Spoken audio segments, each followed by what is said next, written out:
I thought my roommate was sleepwalking until she started answering questions I only think in my head. The first time I saw Jenna standing in the hallway at 3:33 a.m., I blamed stress. She was barefoot, eyes unfocused, hair hanging in front of her face.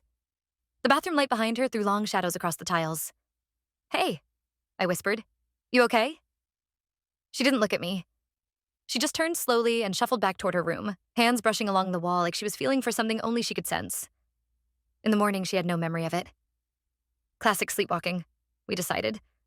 By the fourth night, it stopped feeling classic. It always began the same way. The apartment too quiet, my phone at 3% battery, the soft creak of Jenna's bedroom door. She'd step into the hallway at 3:33 a.m. Exactly. Eyes half-lidded, face slack. I started watching from the couch, pretending to be asleep. One night, out of boredom, I thought a question at her, just to amuse myself. "Why do you always stop by the bathroom door?" Without turning her head, Jenna answered in a flat, sleepy voice. "Because that's where he stood," she murmured. "The first time he tried you." My throat tightened. I hadn't spoken. I knew I hadn't. I hadn't told her about the man in my childhood bathroom doorway, the one I convinced myself was a nightmare.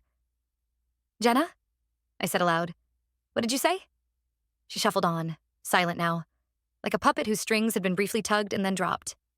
The next night, I decided to test it. She emerged right on cue. I stayed perfectly still, didn't move, didn't speak. "What's my middle name?" I thought, focusing on the words hard enough to give myself a headache. "Lynn," she said, lips barely moving. "You hate it because it was your aunt's name." I never told her that. I never told anyone that. My skin prickled. My heart pounded so hard I could feel it in my teeth. "If you can hear me," I thought, "raise your hand."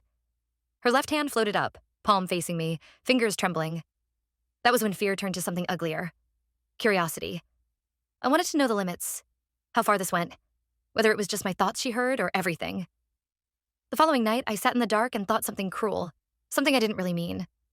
"You're pathetic, Jenna. You'd be nothing without me." Her entire body flinched. Her knees buckled and she caught herself on the wall with a soft thud. "Please don't," she whispered, voice cracking. "It makes him excited when you do that."